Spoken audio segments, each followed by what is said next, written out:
What's up, everybody? It's Roger and James here from the DisKingdom Podcast. In this episode, we're going to be talking about our kind of worst attractions at Disney that we've been on, what we kind of think has been some of the worst ones we've done. But before we do that, make sure you hit that subscribe button either on YouTube or on the podcast services to keep up with our daily episodes. So I'm going to kick this one off first. So probably one of the worst things I ever remember doing at a Disney theme park was Disneyland Paris, Adventureland. There was just a sign or on the map thing for this Aladdin attraction. Like, okay, I've never done it. Walked into it. Walked through it. It literally was like a glass window with models reenacting the Aladdin movie. So you will look through. It's like looking in like a shop window at Christmas. Look through. There's like a scene of just dolls and figures. And then you walk on and then you look for another window. And it kind of goes through the... And like at which point we are all just walking through this going, how bad is this? This is awful. Why have they bothered with this? Putting this into a Disney theme park? This is it was just like the biggest waste of time. I mean, luckily it was just a walkthrough. And that kind of seems to kind of things for another one that I've also thought about that was we really just did not like, but it was just seemed completely pointless and was just like it just felt cheap and unnecessary. So I'm going to pass over to you for one of your worst experiences.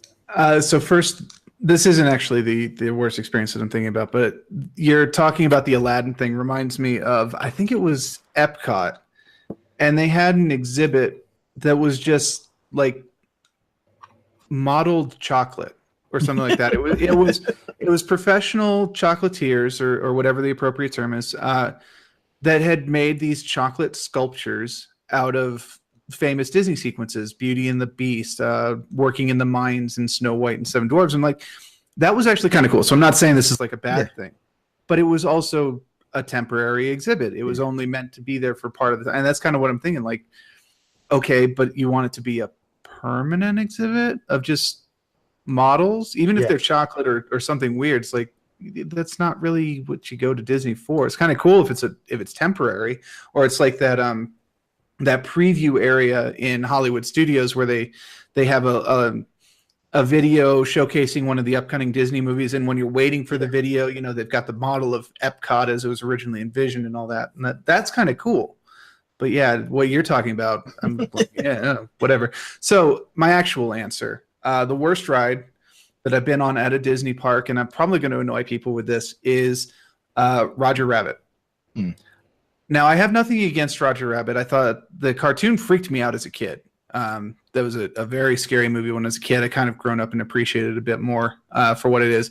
But that ride, for whatever reason, just did nothing for me. Absolutely. It's just kind of random hooks and turns and spins, and it doesn't really tell the story of Roger Rabbit. It's just scenes from the movie without any real connection to them.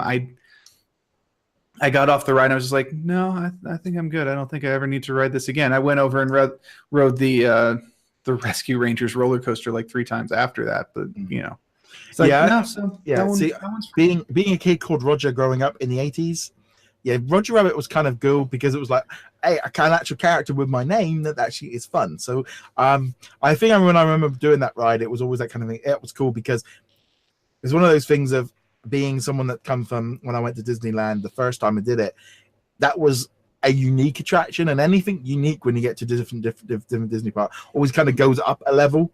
But I'm now going to go a very another one which probably is going to be very unpopular: the Jungle Cruise. I can see that. It's awful. We went on it last time. Actually, we didn't go on it last time. The time before, my wife moans afterwards and said that we are never going on that again, because I think we had to wait like 50 minutes in this hot sweltering line, right, because it was so busy at the park. And we got on it, and it's like naff jokes. I know that's the kind of thing, but it's like, and then you're just seeing plastic animals popping up, and then you kind of come around. It was like, if it'd been walk on, it would have been bearable, but I think the queue actually destroyed it for us because we had to wait so long to do it. It wasn't worth the wait. It was that kind of thing of, and that kind of also does slide onto the second one, which I'm actually glad they have done it, was the Great Movie Ride, which thankfully has been destroyed because that is another attraction where I know there's a whole thing of nostalgia for things. It's like, no, if you're coming in fresh-eyed, this just sucked. It was just slow, load of movies that was randomly put together, and it was just not. I just don't know. We just did not enjoy that ride when we did it, when we were there on our second to last visit. And obviously, Roger, I really did enjoy the Great Movie Ride, but I have to acknowledge it was very much out of place at a Disney park. I love old movies. I loved the references to the old movie on the Great Movie Ride. It was a ride I always made a point of going on when I was in Hollywood Studios. It was a good ride to relax on, kind of calm down in between Tower of Terror and the Aerosmith coaster and all that stuff. But I genuinely enjoyed it for what it was. But it really didn't make sense in the Disney park. There were almost no Disney movies in it other than, say, like Mary Poppins. And yeah, so if you're going on that, wait, why are we talking about gangster movies of the 30s? What is this not Indiana Jones ripoff thing? Why is there an alien over my head? That kind of thing. So while I don't have the same feeling about it as you do, I can also totally understand that. So I'm going to add on to that. I don't say this isn't like the worst ride I've been on, but it was one of the most disappointing, and that was the Snow White Scary Adventure. And it's a very specific reason for that. It doesn't end the story. When you go on the Snow White's adventure, it tells the story of Snow White, the witch with the cauldron and the apple and all that stuff. And the end of it is the witch as a dragon. There's nothing with Prince Charming. There's nothing with Snow White getting woken up or any of this stuff. And it's just like, wait, that was the end? Maleficent won? What's going on here? So it's not a bad ride. I think it's a perfectly okay ride. But at the same time, you're like, this was completely unsatisfying. What's going on here? This is you're just going to leave it with the dragon torching everything. Okay, cool, fine. Yeah. So yeah, I think I've only done that one, I think, in Paris. So it was in French. So I don't really remember much of it other than just like the Queen kind of thing. For me, another attraction which kind of you just kind of getting off of it and just going, why did I sit through that there? First off was the Frozen sing-along in Hollywood Studios, which I went because of your recommendation. I love the Frozen. I laugh my butt off every single time. Yeah, well, I think the trouble is, I think when we went, they just removed all the funny bits because they were just cutting it all back. And you went right when they added the Christmas bits to it. That was not nearly as good. And it was literally just like, okay, you're just putting up the video and where everyone's not even singing along. The only bit that was good really was when they all came out and like sang and the snow came on. But it was like, that was one of those attractions of like, I dragged everybody onto it and the kids were bored. The only one of us out of everyone was like, she was crying over it because she was loving it. And the rest of us were going, that was a bit lame. So that was definitely kind of up there on kind of entertainment wise. It's also very hit and miss since a lot of it depends on the live actors. Yeah. And I've had some luck with that. So some of the live actors just had us in stitches, like rolling. And a lot of it depends on how much free reign they have, how much free time they have. And I think when they swapped over to include the Olaf's Christmas special songs, they really cut out a lot of the time. Because I saw that version too, but after you had seen it. And it cut out a lot of their ability to kind of just have fun with it. So I still highly recommend it because I think they've gone back to the original version now. But I can also understand that your experience was not ideal, and that is unfortunate. But yeah.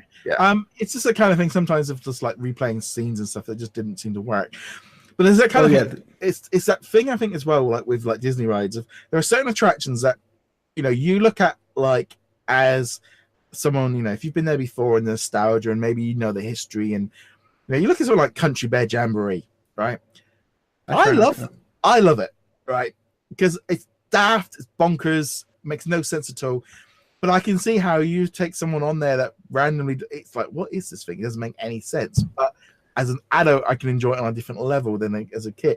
But there are some attractions, like you say, they just look at them and go, what was the point of putting that in there? And Like I said, the queues can make a big difference. I will forgive an awful ride if there's no queue.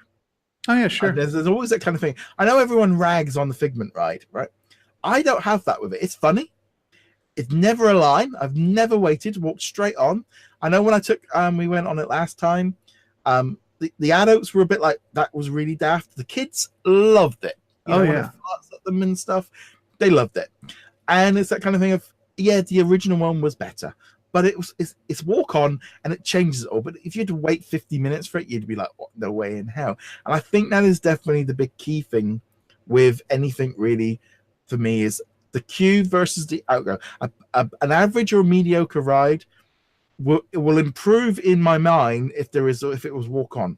If you walk on, do it, and you've walked on and you've only spent 5-10 minutes and you've done an attraction, you can forgive stuff. And I think that's definitely always the key thing. Like when I go on like It's a Small World every time, it's normally always pretty much walk on.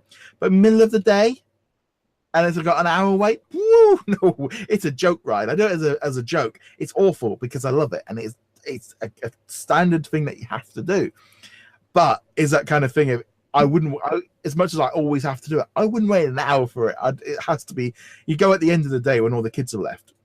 Yeah, absolutely. The experience is going to depend a lot on getting onto the rides as much as riding the rides themselves. It's a Small World, great example. I would never ride it if the wait time was more than 15 minutes. Not a chance in heck. And there are plenty of rides in the park. Figment's another one that you mentioned. I'll happily go on Figment just because I can walk right onto it. Yeah. It's funny. I think one of the best times I ever had, there was a family, a mother, father, little girl. She must have been about like 8 or so, give or take. I have no idea who they were. Nobody I knew at all. But I was sitting in the back row. They were sitting in the row directly ahead of me. And this girl was having the time of her life. And because of that, I was like, I was getting into it too. Because I'm like, sure, whatever. This girl's having a great time. So yeah. It was the same with our friends' kids. They were loving it. They were at the front and they were really caught up into it. And it was that thing of seeing it through their eyes. You can sort of see, oh yeah, this is a different level of, sometimes you bring it down from being an adult into it, and it's like, it's not so good.